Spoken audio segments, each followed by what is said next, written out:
معصیت چھڑوا جاتی ہے، صحبت اللہ والوں کی اپنا رنگ دکھا جاتی ہے، صحبت اللہ اس میں بھی یہی ہے کہ اللہ تعالیٰ سے تعلق جوڑا جائے کہ آپ کو غیبت کر دی، یاد نہیں رہی، یا کسی کا حق مار لیا غیر شعوری طور پہ، جان بوجھ کے نہیں۔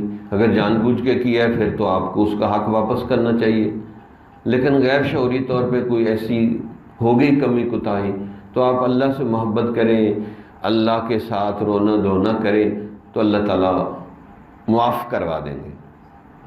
مثلا اگر وہ بندہ مطالبہ کرے گا قیامت والے دن، اللہ تعالیٰ کہ اس سے بات نہ کرو، میرے سے بات کرو، کیا چاہیے؟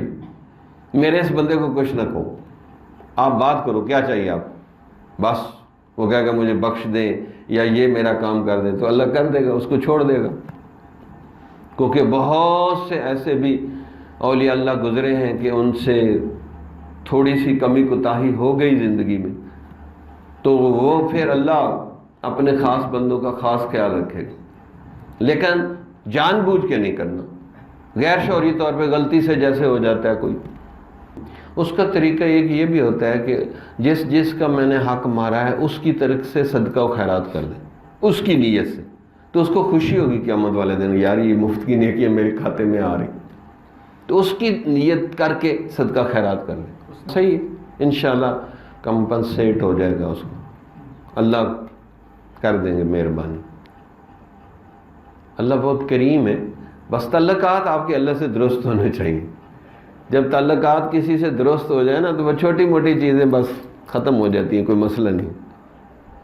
جیسے آپ کمپیوٹر پہ یوں انگلی پھیرتے رہتے ہیں نا، تو اللہ بس ایک ہی اریز کمانڈ دیں گے تو ہر چیز ختم ہو جائے گی، بلکہ گناہوں کے بدلے نیکیاں بھی لکھوا دیں گے۔ یہ عجیب بات ہے، اولئک یبدل اللہ سیئات حسنات، اللہ تعالیٰ گناہوں کے بدلے نیکیاں بھی لکھوا دیں۔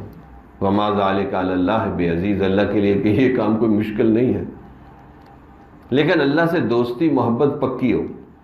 پھر دوستوں کے ساتھ تو بندہ بہت رعایتیں کرتا ہے نا، آپ کا دوست تو آپ کتنا اس کا خیال کرتے ہیں، تو اللہ کا جو دوست اور محبت کرنے والا ہوگا اللہ بھی اس کا خیال کرے گا۔